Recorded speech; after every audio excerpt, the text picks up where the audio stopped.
Yes, good afternoon, my dear friends. I am Dr. Chimanohan, Associate Professor in the Law Department of Zoology, Virusham College, Ballari. So it comes under the ESK University, Ballari.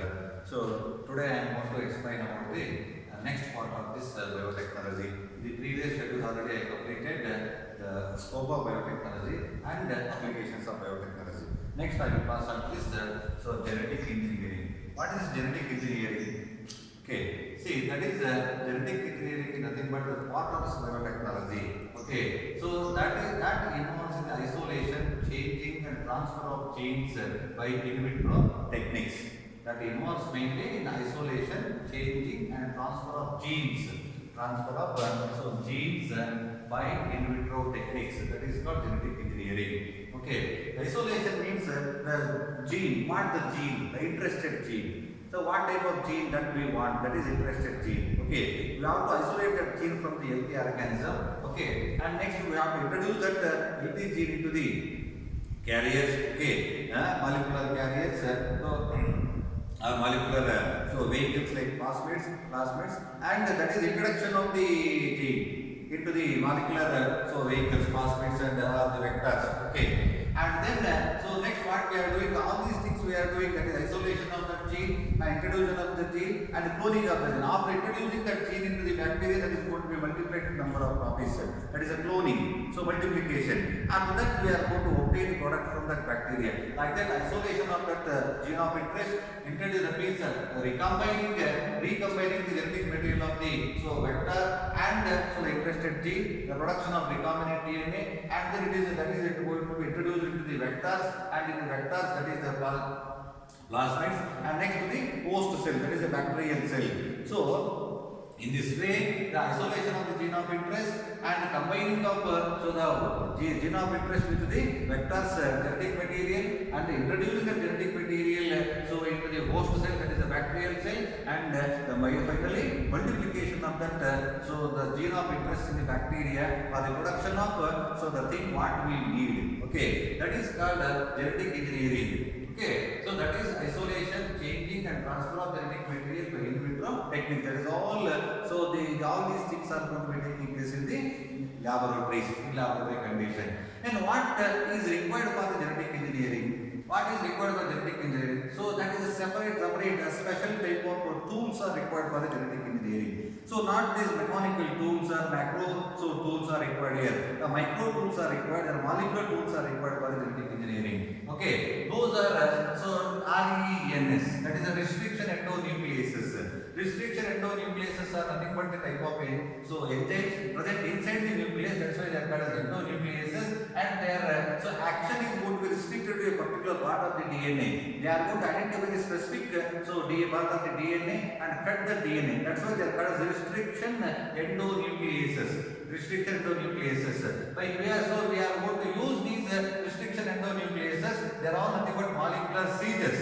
They are called as molecular seizures. Why they are called as molecular seizures? At the molecular level, they are going to cut the DNA or gene. Okay, they are going to identify the particular sequence of that DNA. They are capable to identify the particular sequence of the DNA and going to cut that DNA. That's why they are called as molecular seizures. Okay, and their action is restricted to a particular gene only. They are not going to cut the entire DNA or haphazardly wherever it is required. Their action is going to be restricted only to that particular part of the DNA. They are going to identify a particular gene, and they are going to cut it. That's why they are called as molecular seizures. Okay, so they are going to identify the sequences. How they are going to identify the sequences in DNA, particular sequences in DNA. So they are going to identify the sequences present in the DNA, so in a specific way, because DNA is having a palindromic sequences. So DNA is having palindromic sequences. That means in some particular region, where that particular gene is present. So then before that one and after that one, some special type of sequences are there. Sequences are there. Those sequences are going to read read the same in both forward direction and also backward direction. Such type of sequences are named as palindromic sequences. They are called as palindromic sequences. These restriction endonucleases are going to identify these palindromic sequences. For example, here see this one, Malayalam, MALAYALAM. So it reads both Malayalam in forward direction and also backward direction. It is going to read MALAYALAM. Malayalam. And here you can see that so sequence the DNA GAATTC, and so in the forward direction GAATTC, in backward direction also GAATTC. Okay, and that the particular palindromic sequences are present so in the DNA. So that means before that particular gene and after particular gene. Such type of palindromic sequences are going to be identify the particular restrict endonuclease enzyme. Number of restrict endonuclease enzymes are present. They are going to identify the particular sequence and cut that DNA. So they are going to cut the DNA in either in the staggered manner or in the blunt manner. Okay. In this way, so these restrict endonucleases are going to act like molecular stages and cut the DNA at specific region. And next one is DNA ligase. Ligases means joining. Okay. So they are called as molecular stitches. So these DNA ligases, after cutting the DNA, so DNA ligase enzymes are going to so join these two cuttings. Okay, that's why they are called as molecular stitches. And vectors, the last one is vectors. These vectors are molecular vehicles.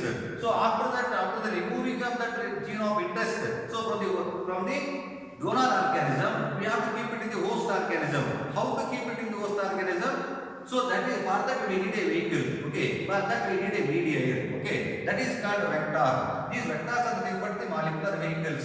These molecular vehicles are then, so they are namely the plasmids or cosmids or lambda pages or plasmids, etc., etc. So these are the vectors like PBR-P22 or PUC18 or PUC19, etc., etc. These molecular vehicles. These vectors and plasmids are nothing but the extra chromosomal circular DNA is present in the bacteria. So these plasmid vectors or plasmids are nothing but extra chromosomal. So bacteria are having a normal chromosomal material like that of any other organism. Apart from that, some extra chromosomal circular chromosomal material is present. Extra, so chromosomal circular material is present here. DNA is present. That is called as so vector here, molecular vector or plasmid. So here we can see this is the extra chromosomal circular DNA. So that is PBR-P22, one plasmid we can see here. This is the PBR-P22, extra chromosomal plasmid here. So it is having its own organization. So here this RE site is there. That means here this RE site means the origin of replication, where DNA is going to be so start its replication. So RE site here, and ampicillin so resistant site is there, tetracycline resistant site is there. Here this so these plasmids are having important sites which are going to resist that particular antibiotic. So here that is the particular identification site of this vector. Here E. coli 1 site is there, resistant site is there, ampicillin resistant and tetracycline resistant site is there. Like that, so specific sites are present in this so vectors. Okay, this type of vectors are going to be used in this biotechnology or so genetic engineering. Mainly RNAs, DNA ligases and vectors are used in this so biotechnology or DNA technology or genetic engineering. Next we shall pass on to the rDNA technology. What is rDNA technology?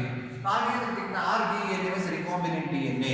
Recombinant DNA is nothing but the DNA which comprises so two fragments of the DNA. Okay, two different types of DNA obtained from the two different organisms. That is called recombinant DNA. So that the original DNA present in this host cell, that is recombined with. Okay, that is recombined with, and that is having the DNA fragment of the other organism, donor organism. So that type of DNA which is having its original DNA along with the host DNA, along with this the donor DNA is called as rDNA, rDNA or recombinant DNA. Okay, recombined. That is recombined. That is called recombinant DNA. Here is that the production of this recombinant DNA is called as recombinant DNA technology or rDNA technology. Here mainly what we are doing in this rDNA technology, we are going to take the genetic material, okay, that is gene of interest. Okay, what kind of gene so we want to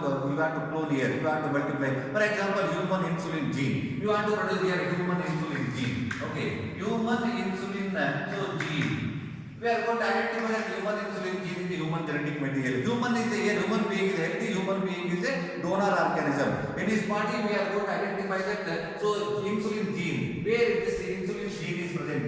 Human insulin gene is present here. So with the help of this E. coli, so that is restriction endonuclease enzyme, that is capable to identify that the human insulin gene, this human insulin gene in this so genetic material of the human body. After identification of that human insulin gene, insulin gene, so it is going to cut that gene, and those genes are coming separated. Okay, so then we are taking those genes. Here see we can see that gene here how this restriction endonuclease enzyme cut that DNA, where exactly that insulin gene is present. That gene is separated here and that gene is magnified and it is showing the sequences here. This is the gene of interest. This is gene of interest obtained from the donor organism. And to carry this gene of interest obtained from the donor organism, we need a molecular vehicle that is called plasmid here. So that molecular vehicle can be obtained from the bacteria, okay, the host organism. Here isolation of plasmids from the bacteria. We are going to isolate the plasmids in the bacteria. That is a circular, okay, extracircular material DNA. Okay, then what we are doing here? We are going to identify a particular vehicle. Okay, which vehicle or which plasmid is suitable for this human insulin gene. That we are identifying, and after that what we are doing, we are going to keep both this vector. This is the plasmid, this is it is in the plasmid here. This plasmid is a suitable vector for this genetic material. That is insulin gene. What we are doing after getting that means after getting this gene of interest from the donor organism and obtaining this molecular vector, okay, plasmid, to carry this gene of interest. So then what we are going to keep both of them in the media, okay, both of them in the media, and in the media calcium chloride solution is present, and later we are going to raise the temperature up to 40-45 degrees Celsius, and as a result of which what happens, bacterial cell is going to be okay, so the membrane plasmid are going to open, and then that is going to introduce into the bacteria. Here both are in the media. What happened here? It is going to be attached to this plasmid, and as plasmid is now this original plasmid. This is the original plasmid of original DNA, circular DNA of the bacteria. Now that original DNA of the bacteria is having the gene of interest. That's a human insulin gene. So this is the bacterial part, and this is the human gene, human part. So now this is one DNA, circular DNA. Now this circular DNA contains both the bacteria DNA and human DNA. So here this human DNA is here combined with this one. That's why it is called as recombinant DNA. Okay, this recombinant DNA is introduced into the host cell. Host cell is bacteria cell. Okay, because these plasmids are found only in the bacteria. That's why bacteria are named as the host cells. Next, what we are doing after the formation of this or obtaining of this recombinant DNA, so we are going to introduce this into the host cell, bacterial cell. In the bacterial cell, so after introducing this into bacterial cell, just by raising the temperature, putting in the calcium chloride solution, so then the plasma membrane of the bacteria is going to increase its pore size, then it is introduced into the bacteria. And after introducing into the bacteria, so as and when it is going to become a part of that bacteria. So this because that bacteria was earlier having the same genetic material, and this is genetic material of the bacteria itself, own genetic material. Then there is no problem for the bacteria.